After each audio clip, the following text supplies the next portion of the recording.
qué hablamos cuando hablamos de mafia en el mundo de hoy? Para hablar de mafia tenemos que situarnos a 150 años atrás, tenemos que decir que no se trata de una simple organización criminal, se trata de una organización de poder, es un poder que tiene una extraordinaria capacidad de infiltración en la sociedad civil y sobre todo en el Estado. Un Estado paralelo, un antiestado. Me parece que habría que hablar de mafias al plural, porque no hay solo una mafia. Las mafias es una categoría social para hablar básicamente de ciertos poderes sociales, territoriales que funcionan en todo el sur de Italia. Por lo menos en 4 regiones del sur de Italia, que son Sicilia, donde funciona la Cosa Nostra, Calabria, donde funciona la 'Ndrangheta. La de los Corleones sería Cosa Nostra. Sí, así mismo. En Puglia tenemos la Sacra Corona Unita y luego en la zona de Nápoles, que es la gran ciudad del sur de Italia, junto con Palermo, tenemos la Camorra. Hoy en día la mafia más importante es la 'Ndrangheta calabresa, porque es la más importante. En términos de facturados y en términos, por ejemplo, de organización global. Efectivamente hay familias que podemos encontrar en Oceanía, en Nueva Zelanda, en Australia y en los Estados Unidos, en la Argentina, en otra parte de América Latina, en todo el Cono Sur, y es la primera mafia globalizada. La mafia es independiente a todo. Tiene autoridades y leyes propias y códigos propios que son estrictos. ¿Conviven o disputan entre ellas? Disputaron y ahora conviven. Son todas organizaciones territoriales que tienen casi 200 años de historia. ¿Y hay un consejo de mafiosos? Hay un consejo de mafiosos. ¿Hay ¿no? un consejo de mafiosos? Hay un consejo, por lo menos hay un consejo de ndranguetistas que se reúne una vez por año, en septiembre, los primeros días de septiembre, en un lugar de una montaña, de las Promonte. ¿Cómo se sabe dónde se reúnen y no lo detienen? Sí, se reúnen, la policía, por ejemplo, saben dónde se reúnen, por ejemplo, en una iglesia famosa que está en el centro de las Promonte, que se llama la Madonna di Polsi, y hay una fiesta popular una vez por año, en un lugar apartado de la montaña, de muy difícil acceso, y hay una fiesta popular donde, por ejemplo, hay estatuas de santos, vírgenes, iglesias, bailes populares, y, por ejemplo, en el contexto de esa fiesta, en la Madonna de Polsi, siempre hay un summit, un encuentro de voz de capobastones mafiosos que se reúnen una vez por año para reflexionar básicamente sobre las relaciones de la 'Ndrangheta en Calabria, en Italia, en Europa y en el resto del mundo. Uno de los grandes poderes mafiosos es el anonimato y básicamente la opacidad. Los mafiosos nunca se reconocen como tales frente a la sociedad, porque quienes necesitan de ellos saben quiénes son, pueden identificarlos. Cuando hablamos de omertà, dice el dranguetista, cuando se refiere a un miembro de la 'Ndrangheta, dice no tiene boca, no tiene oídos, no tiene ojos. Pero no solo eso, va más allá, va a la ley del silencio. Noi eravamo riusciti a parlare con Giovanni Morabito. Tuo zio è considerato un capo della 'Ndrangheta. Ma la 'Ndrangheta, ma non esiste la 'Ndrangheta. Che 'Ndrangheta? E chi è sta cosa? Una parola si mangia, che cos'è? Non esiste. La tua famiglia non è 'ndranghetista. Non esiste automaticamente, la mia famiglia non è 'ndranghetista. Noi siamo poveri lavoratori. Tu quanto hai fatto di carcere? Io 6 anni. Per tentato omicidio. E mio papà ha fatto pure lui, innocentemente. Quanti hanno arrestato della tua famiglia? 1, 2, 3, 4, 5, 6. Fratelli, cugini, un 6, 7. El que es mafioso se desconoce como... ¿Usted es mafioso? No, no soy mafioso. ¿La mafia existe? No, no existe la mafia. Y prueba de ello están todas las sentencias judiciales desde el año 1890 hasta ahora, y sin embargo la Iglesia Católica decía que la mafia era un invento de los comunistas y la desconoció durante 100 años, o sea, fue cómplice. De todas maneras, la democracia cristiana tuvo alcalde mafioso como Vito Sansimino, que era miembro de la comisión. Es decir, están los voz de la mafia y la comisión, que es una superestructura de mayor poder y es la que domina a todos los capos mafia o los capobastones, en el caso che así si llaman en el caso della 'ndrangheta. Un paesino in Calabria, però, sciolto per infiltrazione mafiosa nel 2013, che ha deciso di rinunciare alle elezioni, San Luca. Ed è il secondo anno di fila che accade. San Luca non vota più. Ma San Luca non è un paesino qualunque, siamo nel cuore dell'Aspromonte e della 'ndrangheta. A pochi passi da qui, infatti, c'è il santuario della Madonna di Polsi, dove ogni anno i boss si incontrano e discutono dei loro affari. San Luca però è famoso anche per una guerra tra clan durata 20 anni, esplosa nel 2007 con la strage di Duisburg, che fece conoscere la 'ndrangheta in tutta Europa. Insomma, è in questo piccolo regno delle cosche che è stata sospesa la democrazia. Desde el punto de vista de las organizaciones criminales, se prefiere siempre el anonimato, se prefiere siempre estar en bambalinas, detrás de bambalinas, no debajo de las luces del escenario. Porque obviamente el anonimato, obviamente la opacidad le permite un mayor movimiento a nivel de los negocios, tanto ilegales como legales. Cuando dicen negocios ilegales, ¿qué rubros manejan las mafias, estas 4 mafias hoy en Italia? Y vos decís que ya tienen negocios en todo el mundo. ¿Qué manejan? Se relacionan básicamente a los negocios del contrabando. Alcohol, tráfico de estupefacientes, tráfico de personas. La 'ndrangheta, que es para vos hoy la mafia más poderosa, ¿tiene brazos en América Latina? Claro que tiene, incluso acá en la Villa 31, creo que hace 1 o 2 años atrás, se encontró un paquete de cocaína con el sello de la 'ndrangheta. La 'ndrangheta está en la Argentina, para mí en Rosario, y en la Argentina está en todo el mundo. Hay una cosa, hace 3 años a Pantaleón Mancuso, un capo de la 'ndrangheta, lo encontraron en la triple frontera caminando y llevaba apenas 100.000 euros en el bolsillo. No llevaba... Estaba paseando. Claro, él iba a comprar caramelo. Cayó el jefe de la temida mafia calabresa y se escondía en Misiones, Ignacio. Y se trata de Pantaleone Mancuso. Estaba prófugo desde hacía 1 año y medio. Lo buscaba Interpol a nivel internacional y estaba aquí en la Argentina. No se sabe cómo entró al país, pero sí se sabe que hoy tenía definido salir de la Argentina. Tiene 47 años, en su poder tenía 100.000 euros. Se había fugado de una cárcel italiana pagando una coima al servicio penitenciario y en el día de hoy se presentó en el puesto migratorio de Foz de Iguazú, que permite pasar desde la Argentina hacia Brasil. Las autoridades argentinas sospecharon de la fisonomía de este hombre. En un primer momento no reconoció quién era, luego dijo: soy quien están buscando desde hace mucho tiempo. Se había camuflado con un grupo de turistas, tenía hasta documentos falsos y había cambiado también parte de su fisonomía, por eso fue complejo detenerlo.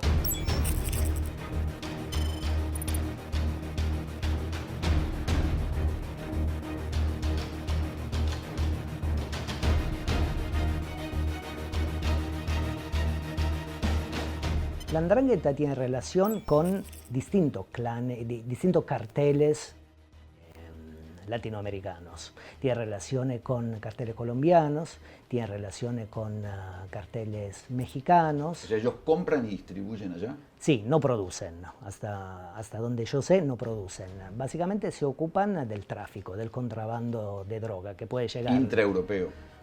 Intraeuropeo, sí, a través de los puertos, que llega de otros lugares del mundo, que puede llegar de África, de distintas latitudes de América Latina, y luego se ocupan del tráfico en la península italiana y luego en el resto de Europa. Los carteles narcos dependen de la 'ndrangheta.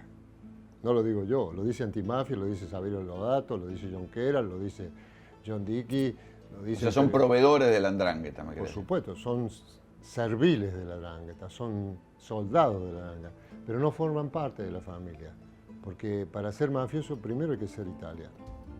No cualquiera è mafioso. La maxi operazione ha portato all'arresto di 27 persone accusate di associazione mafiosa, estorsione, traffico di stupefacenti e corruzione. Hace 1 año a Rocco Moravito lo descubren en Punta Punta del del Este. Este. El capo italiano Rocco Moravito, uno de los 10 más buscados del mundo, fue detenido en un hotel de Montevideo, donde se alojaba mientras buscaba apartamento tras separarse de su esposa. Moravito era buscado desde 1995 por ser integrante de la mafia calabresa. Nunca el capo mafia renuncia a su familia. Rocco Moravito mandaba a sus hijos en Punta del Este con el nombre Moravito, ni siquiera le cambió el nombre a sus hijos. Para que ¿Cómo sean- hacen? Ah, bueno. No tienen antecedentes. ¿Cómo no van a tener antecedentes si hace 22 años que lo están siguiendo? Tienen una protección única. Finalmente arrestato Rocco Morabito, il re della cocaina, a Milano negli anni 90. Insieme a Matteo Messina Denaro era uno dei 5 latitanti più pericolosi d'Italia e deve scontare 30 anni per associazione mafiosa e traffico di stupefacenti. Se sitúan entre la sociedad, en una grieta, entre la sociedad y los poderes, el Estado territorial, el Estado nacional, los estados regionales. Y entonces, por ejemplo, siempre prefieren un diálogo con los poderes, tanto con los poderes sociales como con la Iglesia, como con el Estado. Y, por ejemplo, nunca disputan, nunca ponen en marcha una violencia descarnada, sino que la violencia... Hacen lobby violento, digamos. Hacen lobby violento a partir, por ejemplo, de un elemento posible de la violencia que es la minaccia. O sea, la amenaza. Amenazan, ¿no? Amenazan con volverse violentos. Pero la amenaza en algún momento requiere que esa amenaza se ejecute, porque siempre alguien te dice que no. Bueno, sí, efectivamente. En casi 200 años de historia, solo la mafia corleonesa hace una guerra frontal con el Estado. Pero en general, esas 4 organizaciones mafiosas, ¿por qué no quieren hacer una guerra con el Estado? Porque de hacer una guerra con el Estado, obligarían al Estado efectivamente a activar su brazo coactivo, su brazo armado, las fuerzas policiales. Entonces prefieren amenazar al Estado y hacen una guerra solo y solo si algunos funcionarios se resisten, algunos funcionarios díscolos se resisten a los poderes mafiosos. ¿Y se han detectado operaciones últimamente, operaciones de la 'Ndrangheta o de la Cosa Nostra o de la Camorra aquí en Argentina? Lo que pasó hace relativamente poco, estamos en 2018, pero por ejemplo entre enero y febrero de 2017, en el puerto de Gioia Tauro. El puerto de Gioia Tauro es un puerto calabrés. Es un puerto que fue fundado con capitales mafiosos y hoy en día hay intereses de variandrinas, de varios clanes ndranguetistas calabreses sobre el puerto de Gioia Tauro. Ahora bien, entre enero y febrero de 2017 apareció en el puerto de Gioia Tauro un cargo de cocaína que estaba escondida en limones argentinos y que apareció en el puerto de Gioia Tauro. Estamos hablando de unos 50 kilos ¿Y hubo detenidos? de cocaína y de un facturado de 10 millones de euros. No hubo detenidos en Calabria. El 1% del tráfico que ellos tienen. Ellos, porque cuando hablamos de mafia hablamos de cuellos blancos, Coletti Bianchi, hablamos de delincuentes institucionales. De vez en cuando vuelve el rumor entre los biógrafos del presidente Macri que los ancestros de Macri tuvieron relación con alguna mafia. ¿Qué hay de eso? Tonino Macri, Vincenzo Macri, obviamente que es así. ¿Quiénes son? Son parientes, son familiares, ¿Y qué fueron? capos mafia, de la 'Ndrangheta, Capos mafia. de la 'Ndrangheta, Tonino Macri. Tonino Macri estuvo viviendo en la Argentina mucho tiempo. El juez Palermo vino a la Argentina y después desapareció de la Argentina. Estaba investigando. Tonino Macri es hermano de Franco. O sea, un tío del presidente Por supuesto, el abuelo, tuvo relación el abuelo, con la 'Ndrangheta. Por supuesto. Lo que sí podemos decir es que en Calabria, de donde viene la familia Macri, efectivamente tiene un clan que se llama Macri. Ahora bien, Hay un clan hay un clan que se llama Macri, ndranguetista que se llama Macri. Macri, con acento Macri. Macri, con acento en la I. ¿Hay o detectás vos lógicas de comportamientos mafiosos o ndranguetistas en la Argentina? ¿En Sí. los negocios, en el Estado? El deporte y el fútbol. El deporte y el fútbol es una herramienta prepolítica. ¿En qué sentido? Un empresario que aterriza al fútbol, que aterriza a un deporte popular, básicamente le permite acumular capitales legales en tiempos mucho más cortos. Contactos. contactos, efectivamente, relaciones en el ámbito... En la platea. Sí, en la platea, las relaciones sociales, el banco, empresarios, farándula. También puede construir a través del fútbol una imagen pública, social.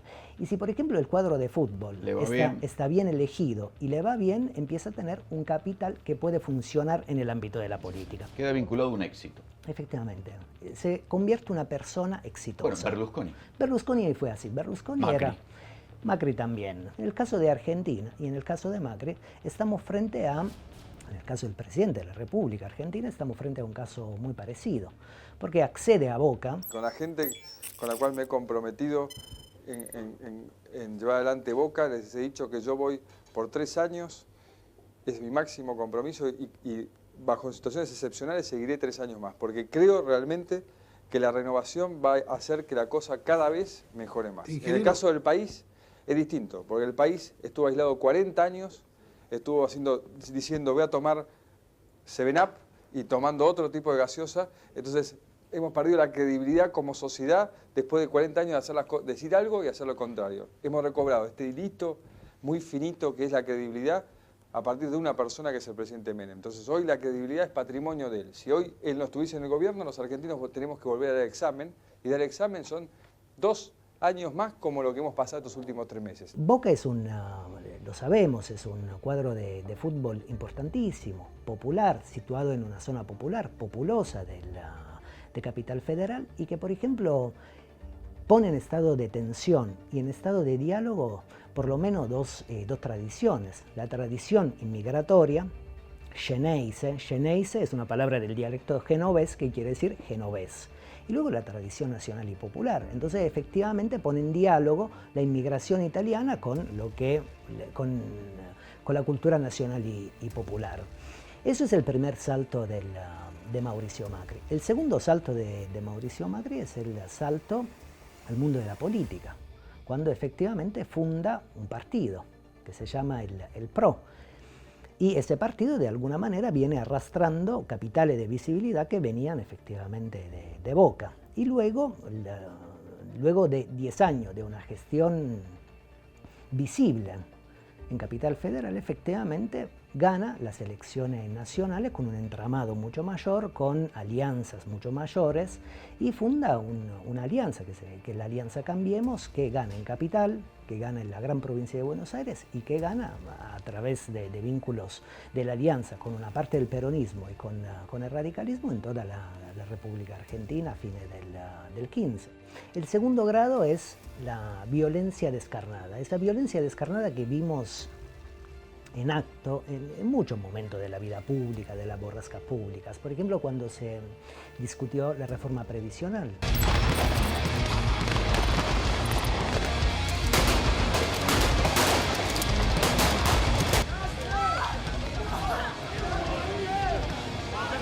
Hubo escenas realmente problemáticas en la Plaza de los Dos Congresos, en la calle de Capital Federal. Esa violencia descarnada que se había verificado también con la marcha de mujeres en 2017, cuando vimos racias policiales por Capital Federal. Bueno, ese es el segundo peldaño, el segundo grado de esa ideología de la violencia. Y el tercer grado de esa ideología de la violencia, al cual nos acostumbró el Ministerio de Seguridad, es la represión. Esa represión que vimos en acto, por ejemplo, sobre el cuerpo de Maldonado.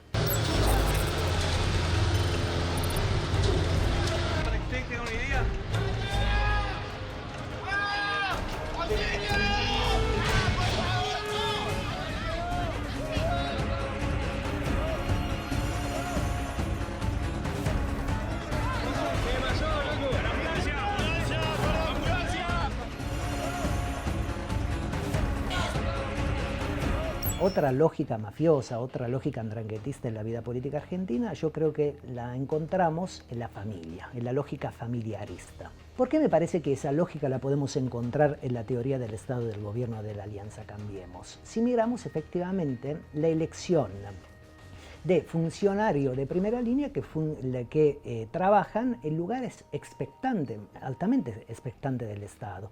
Yo creo que podemos hacer 2 ejemplos ahí. por lo que concierne a la Argentina. Si miramos, por ejemplo, el Banco Central. El presidente del Banco Central es primo, ¿sí?, del mejor amigo del presidente. Del hermano de la vida del presidente. Estoy citando palabras que no son mías. Estoy hablando básicamente de Luis Caputo, que es el presidente del Banco Central, y es el primo de Nicky Caputo. Y la caracterización de Nicky Caputo, que hizo el propio presidente de la República, es el hermano de la vida. Hermano, primo, estamos frente a una lógica familiarista. Y ha eludido el aval del Senado. Sí, ha eludido el aval del Senado, efectivamente. Y otro ejemplo lo encontramos, sin ir más allá, en la Secretaría de Comercio. La Secretaría de Comercio de Nación. Ahí tenemos el secretario de Comercio, que es Miguel Brown, cuyo apellido no hay que vincular con una gran novela argentina, Los dueños de la tierra de Viñas, aunque podríamos establecer una vinculación, sino efectivamente con Miguel Brown, es primo del jefe de gabinete, Marcos Peña. Entonces ahí tenemos esa lógica familiarista, esa lógica andranguetista. Y también el gobierno sacó un decreto muy publicitado para decir que no podía haber parientes hasta determinado grado en el gobierno nacional. O sea que cuando existe el problema, ellos mismos proclaman que ya encontraron la solución. Sí, es una reflexión interesante la que estás entramando, porque me da pie para introducir efectivamente la cuarta lógica andranguetista, la cuarta racionalidad andranguetisto-mafiosa, que es efectivamente la lógica del desorden. Y esa la podemos vincular con un relato, con dos palabritas que escuchamos permanentemente de manera vertiginosa, que es la pesada herencia. Ahí me paso a explicar un poquito. Las mafias y la andrangheta calabresa siempre creó desorden. Me remito a un ejemplo. En los años 80, en las distintas ciudades, pequeñas ciudades de Calabria, ciertos actores mafiosos que formaban parte de ciertos clanes, con gasolina incendiaban, por ejemplo, las pequeñas tiendas, los pequeños negocios, los pequeños ejercicios de algunos comerciantes. Y al día siguiente se presentaban esos mismos actores que habían a la noche anterior incendiado esos pequeños ejercicios, se presentaban frente a esos pequeños comerciantes y le ofrecían protezione. A mezzanotte e 45 di qualche mese fa, in una strada del paese di Bivongi, Reggio Calabria, un uomo scavalca un recinto e attraversa la strada. In mano ha qualcosa, forse una bottiglia. Quando arriva vicino a questa macchina, compie dei gesti in qua e in là, come se la stesse rigando, ma non è così, perché passano pochi secondi e la macchina prende fuoco e l'uomo scappa via nella notte indisturbato. Protección de sí mismos, y luego los obligaban a pagar impuestos, que se llama pizzo. Esa palabra también es interesante porque de la palabra pizzo viene pizzini y ahí se podría desarrollar toda una teoría de la comunicación mafiosa. Pero bueno, esos mismos actores sociales que habían creado un desorden anterior ofrecen protección a esos... El veneno y el antídoto. A esos comerciantes efectivamente le ofrecen veneno y antídoto y le cobran para ofrecerle protección. Fiamme alte 3 metri, un muro di fuoco che taglia in due il piccolo vicolo, i pompieri e i carabinieri che fanno fatica a domare l'incendio. Dopo un'ora, quello che rimane della macchina del primo cittadino di benestare è questa carcassa di ferro bruciato. ¿Cómo podríamos efectivamente vincular esa pequeña reflexión con la Argentina? Con el relato de la pesada herencia. Lo que se hizo antes es lo grave. Antes lo que hicieron fue regalarte presente y robarte el futuro. Teníamos un país quebrado, sin reservas, sin infraestructura, sin energía. Pero la realidad es que tampoco hay que estar todo el día llorando por lo que heredaste, porque estamos los argentinos acá y vamos a salir adelante, pero yo no les prometí que solo les iba a cambiar la vida. Yo lo que les prometí es dejar la vida para ayudarlos juntos a que cambie su vida. Yo siento y entiendo el dolor, el enojo, cuando la gente ve los aumentos. Y sería feliz de no haber tenido que hacer ningún aumento. Pero la realidad es que todos sabemos que heredamos una economía al borde del colapso, un banco central sin reservas, un sistema de Estado inexistente, ausente y aislados del mundo. La pesada herencia, que es un relato macrista, un relato construido por el gobierno de la Alianza Cambiemos, pero también por los medios de comunicación masivos, efectivamente, que se hacen eco de las políticas macristas y de ese relato, nos hicieron creer a través de ese relato que los gobiernos kirchneristas habían hecho las cosas mal, que efectivamente veníamos con una herencia pesada, problemática, con un desorden que efectivamente... Que provocaba una decadencia sistémica. Que provocaba una decadencia sistémica y que teníamos un actor, que tenemos, como teníamos un actor político que podía resolver ese desorden. Entonces, efectivamente, veneno y antídoto. Entonces, me parece que lo que deberíamos decir es que la pesada herencia K, ¿sí? La pesada herencia kirchnerista, en realidad es la pensada herencia M, ¿no? Y ahí efectivamente tenemos otra lógica andranguetista, una lógica mafiosa, porque se crea discursivamente, en este caso, el desorden, se crea una percepción social acerca, por ejemplo, de un poder que había creado desorden y efectivamente se propone hasta también... llegar a la frase esto no se aguanta más, ¿no? Efectivamente, no se aguanta más y nosotros somos el antídoto que vendríamos, y hay que decirlo efectivamente en potencial, de que vendríamos a resolver ese desorden.